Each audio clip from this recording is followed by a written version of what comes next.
ഭാഗ്യം, സമ്പത്ത്, ഐശ്വര്യം ഇതെല്ലാം ഏതൊരു വ്യക്തിയുടെയും ജീവിതത്തിൽ പ്രധാന പങ്ക് വഹിക്കുന്നവയാണ്, പ്രത്യേകിച്ച് ഭൗതിക ജീവിതം നയിക്കുന്നവർക്ക്. ഭാഗ്യത്തിന്റെയും സമൃദ്ധിയുടെയും പ്രതീകമായാണ് നമ്മൾ മഹാലക്ഷ്മിയെ ആരാധിക്കുന്നത്. എന്നാൽ സമ്പത്തിന്റെ അധിപതിയായി അഥവാ ധനത്തിന്റെ സൂക്ഷിപ്പുകാരനായി നമ്മൾ ആരാധിക്കുന്നത് കുബേര ഭഗവാനെയാണ്.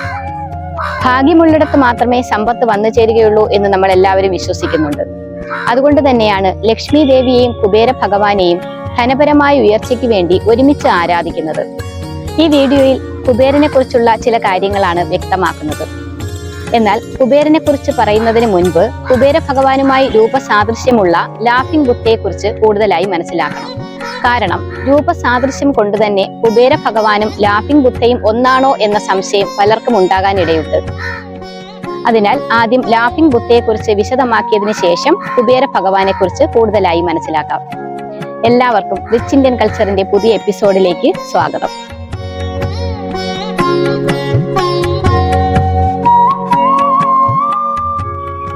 ആദ്യം തന്നെ എടുത്തു പറയേണ്ട കാര്യം കുബേരനും ലാഫിംഗ് ബുദ്ധയും ഒന്നല്ല എന്നതാണ്. ചൈനീസ് വാസ്തുവിദ്യയായ ഫെങ്ഷുയി പ്രകാരം വീടുകളിലും വ്യാപാര സ്ഥാപനങ്ങളിലുമൊക്കെ പോസിറ്റീവ് എനർജി നിറയ്ക്കുന്നതിന്റെ ഭാഗമായി ഉപയോഗിക്കുന്ന ഒരു പ്രധാന ഘടകമാണ് ലാഫിംഗ് ബുദ്ധ. നിഷ്കളങ്കമായ ചിരിയും വലിയ കുടവയറുമൊക്കെയാണ് ലാഫിംഗ് ബുദ്ധയുടെ പ്രധാന പ്രത്യേകത. സാധാരണയായി ഭാണ്ഡക്കെട്ടും ചുമലിലേന്തി നിൽക്കുന്ന രൂപമാണ് നമ്മൾ കാണാറുള്ളത്. അതുകൂടാതെ കൈകൾ മുകളിലേക്ക് ഉയർത്തി നിൽക്കുന്നത്, കുഞ്ഞുങ്ങളുമായി ഇരിക്കുന്നത്, അങ്ങനെ പല രൂപങ്ങളിൽ ലാഫിംഗ് ബുദ്ധ വിപണികളിൽ ലഭ്യമാണ്. ഓരോ രൂപത്തിന് പിന്നിലും പല അർത്ഥങ്ങളുണ്ട്. അവ ഓരോ ആവശ്യങ്ങൾ നിറവേറ്റി തരുന്നു എന്നാണ് വിശ്വസിക്കുന്നത്.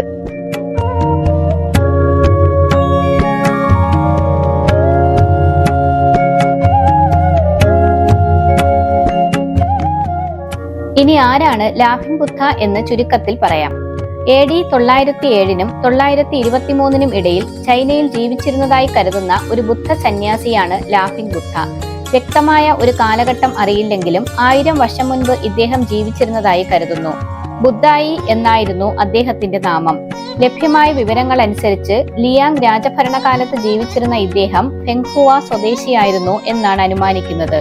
മറ്റുള്ള ബുദ്ധ ഭിക്ഷുക്കളിൽ നിന്നും വ്യത്യസ്തമായി അദ്ദേഹത്തിന്റെ മുഖത്ത് എപ്പോഴും നിഷ്കളങ്കമായ ഒരു ചിരിയുണ്ടാകും. ഒരു സഞ്ചാരി കൂടിയായിരുന്ന അദ്ദേഹം ഗ്രാമങ്ങളിലൂടെ സഞ്ചരിക്കുമ്പോൾ കുട്ടികൾക്ക് മധുര പലഹാരങ്ങളും മറ്റും നൽകുമായിരുന്നു അത്രേ. അതുകൊണ്ട് കുട്ടികൾക്ക് അദ്ദേഹത്തെ വളരെ ഇഷ്ടമായിരുന്നു. ജപ്പാനിൽ അദ്ദേഹം ഹോത്തേയി എന്നറിയപ്പെട്ടു. അവരുടെ 7 ഭാഗ്യദേവതകളിൽ ഒരാളായിരുന്നു ഹോത്തേയി. ഭാവിയെക്കുറിച്ചും കാലാവസ്ഥയെക്കുറിച്ചുമൊക്കെ ബുദ്ധായി പ്രവചനം നടത്തുമായിരുന്നു. ബുദ്ധമത പാരമ്പര്യം അനുസരിച്ച് ചിലർ അദ്ദേഹത്തെ ഭാവിയിലെ ബുദ്ധനായി കരുതി. ചൈനീസ് വാസ്തുവിദ്യയായ ഫെങ്ഷുയി ലോകമെമ്പാടും പ്രചാരം നേടിയപ്പോൾ അതിന്റെ പ്രധാന ഘടകമായ ലാഫിംഗ് ബുദ്ധയും ലോകത്തിന്റെ പല ഭാഗങ്ങളിലും പ്രസിദ്ധി നേടി. ചിരിക്കുന്ന ബുദ്ധന്റെ വയറ്റിൽ തടവിയാൽ ഭാഗ്യവും സമ്പത്തും സമൃദ്ധിയും ഉണ്ടാകുമെന്ന് പരക്കെ ഒരു വിശ്വാസമുണ്ട്.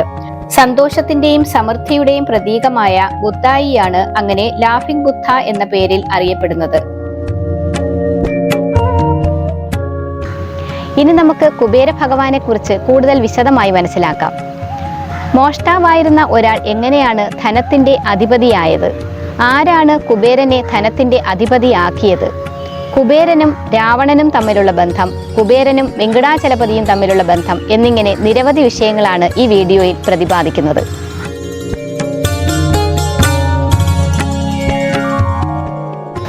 ശിവപുരാണം അനുസരിച്ച് കുബേര ഭഗവാനുമായി ബന്ധപ്പെട്ട ഒരു ഐതിഹ്യം ഇതാണ്. അതായത് ഒരിക്കൽ ഒരു ഗ്രാമത്തിൽ ഗുന്നിധി എന്ന ഒരു മോഷ്ടാവ് ജീവിച്ചിരുന്നു. മറ്റുള്ളവരിൽ നിന്നും ആഹാരവും പണവും വസ്ത്രങ്ങളുമൊക്കെ കൈക്കലാക്കിയായിരുന്നു ഗുന്നിധി തന്റെ ഉപജീവന മാർഗം നടത്തിയിരുന്നത്. അങ്ങനെ ഇരിക്കെയാണ് ഒരു ശിവക്ഷേത്രം ഗുന്നിധിയുടെ ശ്രദ്ധയിൽപ്പെടുന്നത്. ആ ശിവക്ഷേത്രത്തിനകത്ത് ധാരാളം പണമുണ്ടാകുമെന്ന് ഗുന്നിധി കരുതി. അങ്ങനെ ഒരു ദിവസം രാത്രിയിൽ ഗുന്നിധി ആ ക്ഷേത്രത്തിലേക്ക് മോഷ്ടിക്കാനായി എത്തി. ഗുന്നിധി ക്ഷേത്രത്തിലേക്ക് എത്തുമ്പോൾ ശക്തമായ കാറ്റ് മൂലം അവിടുത്തെ വിളക്കുകളെല്ലാം അണഞ്ഞുപോയിരുന്നു. ഗുന്നിധി വീണ്ടും വിളക്കുകൾ കത്തിച്ചു. എന്നാൽ ഗുന്നിധി വിളക്കുകൾ കത്തിക്കുന്തോറും കാറ്റ് വന്ന് വിളക്കുകൾ അടച്ചുകൊണ്ടേയിരുന്നു. എന്നാൽ മോഷ്ടിക്കണമെന്ന ദൃഢമായ നിശ്ചയം ഗുന്നിധി കൈവിടാൻ തയ്യാറായിരുന്നില്ല. അതുകൊണ്ട് അദ്ദേഹം തന്റെ കയ്യിലുണ്ടായിരുന്ന തുണികളിൽ തീ കത്തിച്ചുകൊണ്ട് അവിടെ വെളിച്ചം പരത്തി. അർദ്ധരാത്രിയിൽ തീ കത്തിച്ച് വെളിച്ചം പരത്തിയ ഗുന്നിധിയുടെ ആ പ്രവൃത്തി മഹാദേവൻ ദീപാരാധനയായി സ്വീകരിച്ചു. ഗുന്നിധിയുടെ ദൃഢനിശ്ചയത്തിലും പരിശ്രമത്തിലും സന്തുഷ്ടനായ മഹാദേവൻ ഗുന്നിധിക്ക് മുന്നിൽ പ്രത്യക്ഷനായി. മഹാദേവനെ കണ്ട മാത്രയിൽ ഉന്നതി മഹാദേവന്റെ കാൽക്കൽ വീണ് മാപ്പപേക്ഷിച്ചു. എന്തിനു വേണ്ടിയാണോ ഉന്നതി ഇത്രയും പരിശ്രമിച്ചത്, അതേ സമ്പത്തിന്റെ അധിപതിയായി അടുത്ത ജന്മത്തിൽ ജനിക്കും എന്ന് മഹാദേവൻ ഉന്നതിക്ക് അനുഗ്രഹവും നൽകി. അങ്ങനെയാണത്രേ മോഷ്ടാവായിരുന്ന ഉന്നതി കുബേരനായി ജനിച്ചത് എന്നാണ് ഒരൈതിഹ്യം.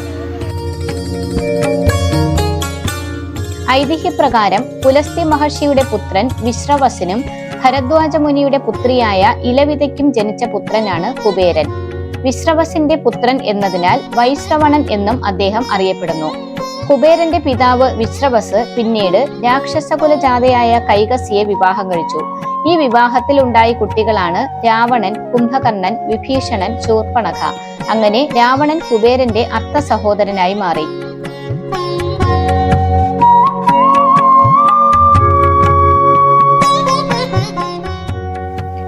സംസ്കൃതത്തിൽ കുബേരൻ എന്ന വാക്കിനർത്ഥം വിരൂപൻ എന്നാണ്. ജന്മനാ ചില വൈകല്യങ്ങളോടെ പിറന്ന കുബേരൻ പൊക്കം കുറഞ്ഞ് വണ്ണം കൂടിയ ശരീരത്തോടു കൂടിയാണ് കാണപ്പെട്ടത്. വളരെ പതുക്കെയാണ് ഒരിടത്തു നിന്നും മറ്റൊരിടത്തേക്ക് പോകാൻ സാധിച്ചിരുന്നത്. അതിനാൽ ബ്രഹ്മാവ് കുബേരന് സഞ്ചരിക്കാൻ പുഷ്പക വിമാനം നൽകി. തുടർന്ന് മഹാവിഷ്ണുവിന്റെ അനുഗ്രഹത്തോടെ ലങ്കയുടെ രാജാവായി വാഴുകയും ചെയ്തു. പിന്നീട് സഹോദരനായ രാവണൻ കുബേരനെ ലങ്കയിൽ നിന്നും പുറത്താക്കുകയും പുഷ്പക വിമാനം തട്ടിയെടുക്കുകയും ചെയ്തു. ദുഃഖിതനായ കുബേരൻ വർഷങ്ങളോളം മഹാദേവന് തപസ് ചെയ്തു. തപസ്സിൽ സംപ്രീതനായ ഭഗവാൻ കുബേരന് മുന്നിൽ പ്രത്യക്ഷനായി. ഭഗവാനെ കണ്ട സന്തോഷത്തിൽ കുബേരൻ ഒന്നും ആവശ്യപ്പെടാതെ ഭഗവാന്റെ അനുഗ്രഹം മാത്രം ആഗ്രഹിച്ചു. ഭഗവാൻ കുബേരന്റെ വൈകല്യങ്ങൾ മാറ്റുകയും വിശ്വകർമാവിനോട് ആവശ്യപ്പെട്ട് കൈലാസത്തിന് സമീപം അളകാപുരി എന്ന നഗരം നിർമ്മിച്ച് അവിടെ കുബേരനെ അധിപതിയാക്കുകയും ചെയ്തു. അതുകൂടാതെ ലക്ഷ്മി ദേവിയുടെ സഹായിയായി സർവധനത്തിനും അധിപതിയാക്കുകയും ചെയ്തു. വടക്ക് ദിശയുടെ കാവൽ ദൈവം എന്ന പദവിയും കുബേരന് ലഭിച്ചു. സഹോദരനായ രാവണനും കുബേരനും തികഞ്ഞ ശിവഭക്തരായിരുന്നു. എന്നാൽ രാവണൻ അഹങ്കാരിയായിരുന്നതുകൊണ്ട് സ്വയം നാശത്തിലെത്തുകയും മറിച്ച് കുബേരൻ സർവസമ്പത്തുകളുടെയും സൂക്ഷിപ്പുകാരൻ എന്ന അധികാര പദവിയിലെത്തുകയും ചെയ്തു. കുബേരൻ ധനത്തിന്റെ അധിപതിയായതിനാൽ ഒരിക്കൽ തിരുപ്പതി വെങ്കടേശ്വരൻ കുബേരന്റെ കയ്യിൽ നിന്നും കടം വാങ്ങുകയുണ്ടായി. വെങ്കടേശ്വരനായി ഭൂമിയിൽ അവതരിച്ച മഹാവിഷ്ണുവും പത്മാവതിയായി ജനിച്ച മഹാലക്ഷ്മിയുടെയും വിവാഹം നടത്തുന്നതിനു വേണ്ടിയായിരുന്നു കടം വാങ്ങിയത്. ഭക്തർ കാണിക്കയായി തിരുപ്പതി വെങ്കടാചലപതി ക്ഷേത്രത്തിൽ സമർപ്പിക്കുന്ന ധനം ഉപയോഗിച്ച് കുബേരന്റെ കടം അടച്ചു തീർക്കാമെന്നായിരുന്നു വ്യവസ്ഥ. അതിനാൽ ഭക്തർ ക്ഷേത്രത്തിൽ സമർപ്പിക്കുന്ന സംഭാവനകൾ ഇന്നും കടമടയ്ക്കാൻ ഉപയോഗിക്കുന്നു എന്നാണ് വിശ്വാസം. അതുകൊണ്ട് തന്നെ ഭാരതത്തിൽ ഏറ്റവും കൂടുതൽ സംഭാവനകൾ ഭക്തരിൽ നിന്നും ലഭിക്കുന്ന ക്ഷേത്രങ്ങളിൽ ഒന്നുകൂടിയാണ് തിരുപ്പതി ബാലാജി ക്ഷേത്രം. കുബേരനുമായി ബന്ധപ്പെട്ട് പല കഥകൾ പറയുന്നുണ്ട്.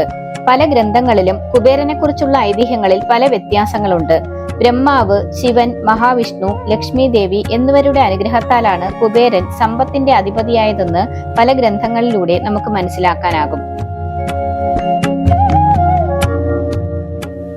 സമ്പൽ സമൃദ്ധിയും ഐശ്വര്യവും ഉണ്ടാകാനും അത് നിലനിർത്താനും ലക്ഷ്മി ദേവിയെയും കുബേരനെയും ഒരുമിച്ച് ഭജിക്കുന്നത് വളരെ ഗുണകരമാണ്.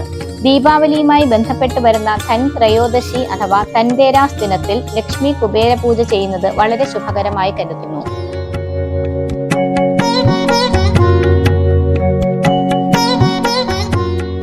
കുബേര ഭഗവാനുമായി ബന്ധപ്പെട്ട ഈ വീഡിയോ നിങ്ങൾക്ക് ഇഷ്ടമായെന്ന് കരുതുന്നു. ഇഷ്ടമായെങ്കിൽ ലൈക്ക് ചെയ്യാനും മറ്റുള്ളവരിലേക്ക് ഷെയർ ചെയ്യാനും മറക്കരുത്. അതോടൊപ്പം ചാനൽ സബ്സ്ക്രൈബ് ചെയ്യാത്തവർ ദയവായി സബ്സ്ക്രൈബ് ചെയ്യുക, ബെൽ ഐക്കോൺ കൂടി പ്രസ് ചെയ്യുക. മറ്റൊരു വീഡിയോയുമായി വീണ്ടും കാണാം. നമസ്കാരം.